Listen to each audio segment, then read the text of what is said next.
سیدنا اکرمہ رضی اللہ تعالیٰ عنہ فرماتے ہیں کہ ایک ملک کا بادشاہ بہت ظالم اور کنجوس تھا، بڑا ظالم بادشاہ، اور ایسا عجیب و غریب کنجوس کہ اس نے اعلان کر دیا کہ میرے ملک میں اگر کسی نے مسکین یا فقیر کو صدقہ کیا تو اس کے کوئی غریب کی مدد نہ کرے، اگر ایسا کوئی کرے گا تو میں اس کے ہاتھ کاٹ دوں گا۔ یعنی خود غریب کی مدد بھی نہیں کرنی اور پورے ملک میں بھی کوئی غریب کی مدد نہ کرے۔ بڑا عجیب و غریب اعلان تھا۔ اچھا جناب، اب ایک خاتون تھی، لوگ تو خوف سے ڈر گئے تھے، کوئی صدقہ نہیں دے رہا تھا، کوئی خیرات نہیں دے رہا تھا۔ ایک دن فقیر مجبور ہو کر ایک عورت کے پاس آیا اور کہا مجھے اللہ کی راہ میں کچھ دو، میں بہت بھوکا ہوں، کھانے کے لیے کچھ نہیں۔ وہ عورت نے بھی بادشاہ کا اعلان سنا ہوا تھا، وہ بھی ڈری ہوئی تھی، اس نے بھی صدقہ دینے سے اس نے سوچا کہ صدقہ دوں گی تو میرے بھی ہاتھ کٹ جائیں گے، لیکن فقیر نے کہا مجھے اللہ عز و جل کی رضا کی خاطر کچھ تو کھانے کو دے دو۔ وہ التجا کرتا رہا، آخر اس عورت کے دل میں رحم آ گیا، اس عورت نے اس فقیر کو صدقہ دے دیا، کھانے کو دے دیا۔ اب 2 روٹیاں دی اسے کھانے کو، فقیر روٹیاں لے کر دعائیں دیتا ہوا چلا گیا۔ بادشاہ کو پتہ چل گیا کہ ملک میں ایک ایسی عورت ہے جس نے کسی فقیر کو صدقہ دیا۔ اس نے اپنے بندے بھیجے اور اس خدا ترس رحم دل عورت کے دونوں ہاتھ کاٹ دیے گئے، اس کے دونوں ہاتھ کٹ گئے۔ اب میٹھے اسلامی بھائیوں، کچھ عرصے کے بعد بادشاہ نے اپنی والدہ سے کہا کہ مجھے اپنی مملکت کی سب سے حسین لڑکی سے شادی کرنی ہے۔ اس کی ماں نے جب معلومات کروائی تو پتہ چلا پورے ملک میں ایک لڑکی سب سے زیادہ حسین ہے، مگر اس میں ایک خامی یہ ہے کہ اس کے دونوں ہاتھ نہیں ہیں۔ اس نے بادشاہ سے کہا، بادشاہ نے لڑکی کو دیکھا، اسے پسند آئی، اس سے شادی کر لی اور وہ عورت اب ملکہ بن گئی۔ جس نے 2 روٹیاں صدقہ کی، ہاتھ کٹ گئے، اب وہ بادشاہ کی زوجہ بن گئی۔ بڑی زندگی آرام سے گزرنے لگی، مگر ایک اور امتحان اس کی زندگی میں باقی تھا۔ پھر کیا ہوا کہ کیونکہ اور بھی اس کی بیویاں تھیں بادشاہ کی، نئی نویلی دلہن کے ساتھ بادشاہ بہت وقت گزارتا، بڑی نوازشات کرتا، دوسری جو بیویاں تھیں وہ حسد کرتی تھیں۔ ایک مرتبہ بادشاہ طویل عرصے کے لیے ملک سے باہر گیا تو بادشاہ کی بیویوں کو اچھا موقع ملا، انہوں نے بادشاہ کو خط میں لکھا کہ تمہارے پیچھے تمہاری جو بیوی ہے، نئی دلہن جو ہے، وہ برے کام کرتی ہے، اس کا کردار اچھا نہیں۔ بادشاہ نے بغیر کسی تحقیق کے حکم دے دیا کہ میری بیوی کو اٹھایا جائے اور جنگل میں پھینک دیا جائے، محل سے نکال کر جنگل میں پھینک دو۔ اب وہ عورت جنگل میں پہنچ گئی، بیابان جنگل تھا، اس کا ایک بیٹا بھی ہو گیا تھا بادشاہ سے۔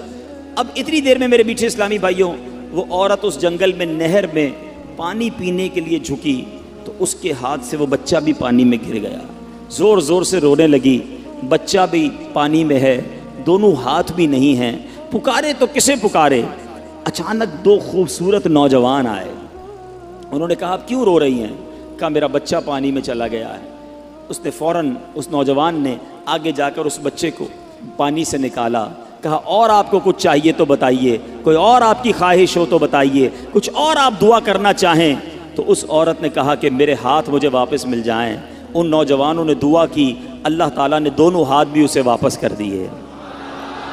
اب ان نوجوانوں نے اس عورت کو کہا کہ آپ جانتی ہیں ہم کون ہیں، ہم دونوں کون ہیں؟ تو عورت نے کہا میں تو نہیں جانتی، البتہ یہ معلوم ہے آپ کی برکت سے میرا بچہ بھی مل گیا، میرے ہاتھ بھی واپس آ گئے۔ وہ 2 نوجوان کہتے ہیں ہم تیری وہی 2 روٹیاں ہیں جو تو نے غریب سائل کو دی تھی۔ صدقہ اللہ کی راہ میں خرچ کرنا کب کہاں کام آتا ہے۔ اس عورت کو 2 روٹیوں کے بدلے 20 روٹیاں نہیں ملیں، حضرت رابعہ بصریہ کو 20 روٹیاں ملی تھیں۔ ہو سکتا ہے کوئی کیلکولیشن کرنے والا کہے یار میں 1000 روپے دوں گا 1 لاکھ روپے مل جائیں گے، نہیں ملے، مگر اس کو ہاتھ واپس مل گئے، بچہ واپس مل گیا۔ کیا معلوم مجھ پر اور آپ پر کوئی بلا آنے والی ہو، کوئی مصیبت آنے والی ہو، کوئی بیماری آنے والی ہو، اگر اللہ کی راہ میں صدقہ دیں، کسی غریب کی مدد کریں اور اس کے دل سے دعا نکلے اور اللہ کریم ہم سے وہ مصیبت کو ٹال دے تو اے میرے میٹھے اسلامی بھائیوں، حضرت منصور بن عمار رحمۃ اللہ تعالی علیہ ایک روز واز فرما رہے تھے تو کسی حقدار نے 4 درہم کا سوال کیا، کوئی غریب تھا، مسکین تھا، اس نے 4 درہم کا سوال کیا تو آپ رحمۃ اللہ تعالی علیہ نے اعلان کیا کہ جو اس کو 4 درہم دے گا میں اس کو 4 دعائیں دوں گا۔ آپ نے، اللہ کے ولی تھے، آپ نے فرمایا جو اس کو 4 درہم دے گا میں اس کو 4 دعائیں دوں گا۔ اس وقت ایک غلام گزر رہا تھا، خود بھی غریب تھا، مگر اللہ کے ولی کی ایک ایسی شاندار آواز سنی کہ 4 دعائیں ملیں گی، تو اس نے کیا کیا، اپنے پاس اس کے 4 درہم تھے، وہ اس نے غریب کو دے دیے، اس سائل کو دے دیے۔ تو حضرت نے کہا کہ اب بتاؤ کون سی 4 دعائیں کروانی ہیں؟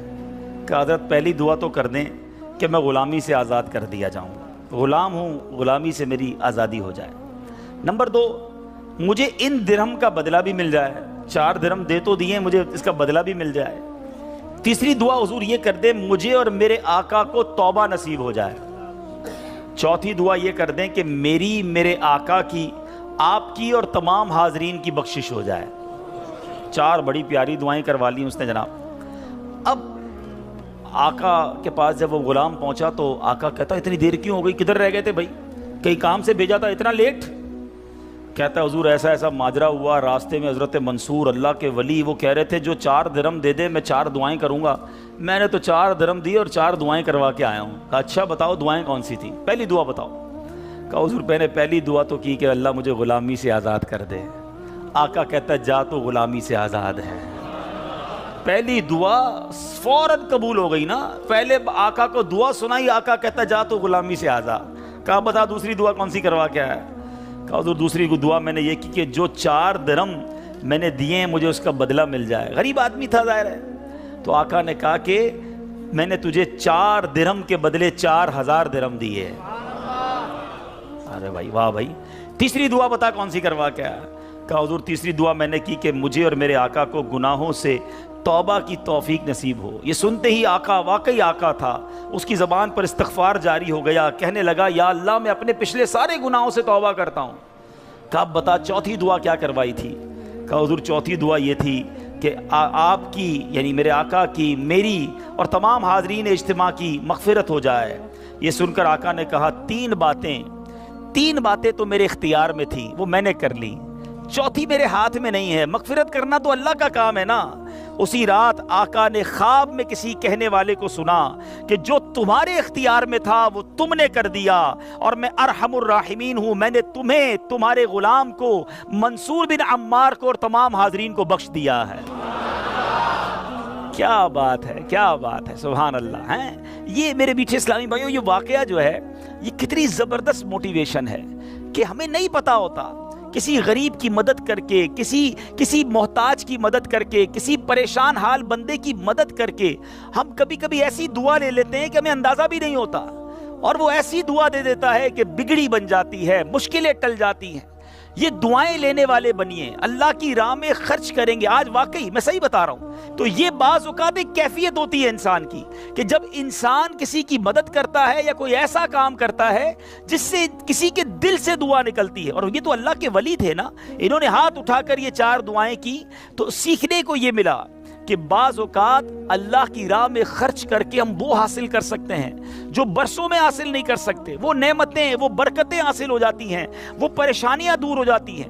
کیونکہ روایتوں کا مضمون ہے کہ صدقہ بیماریوں کو ٹالتا ہے، صدقہ برائی کے 70 دروازے کو بند کرتا ہے، صدقہ بلا کو نیچے نہیں اترنے دیتا۔ ایک بڑی بات یاد رکھیے گا، ہمیں نہیں پتا ہوتا، ہم صبح اٹھتے ہیں مثال کے طور پہ اور کوئی بلا آنے والی ہوتی ہے، حدیثوں کا مضمون ہے جب انسان صدقہ دیتا ہے نا تو بلا اوپر سے اترتی ہے، صدقہ جا کے اسے روک لیتا ہے، انٹرسیپٹ کرتا ہے، اور یہ لڑائی جاری رہتی ہے، صدقہ بندے پر بلا اترنے نہیں دیتا۔ اب بعض اوقات کیا ہوتا ہے، کئی لوگ ہوں گے جو بیانات بھی سنتے ہیں، کتابوں میں بھی پڑھتے ہیں کہ اللہ کی راہ میں 1 خرچ کرو 10 ملتا ہے۔ اب وہ ہو سکتا ہے مسجد میں ڈبے میں 100 روپے ڈالیں اور شام دکان پہ انتظار کر رہے ہوں کہ ابھی تک 1000 روپے بنے نہیں ہیں۔ مولانا صاحب نے تو کہا تھا 1 کا 10 ہو جائے گا، کسی فقیر کو 10 روپے دیے انتظار کر رہے ہیں، 100 روپے کہاں ہے بھائی، ملٹی پلائی بائی 10 ہو کے ملنا چاہیے تھا۔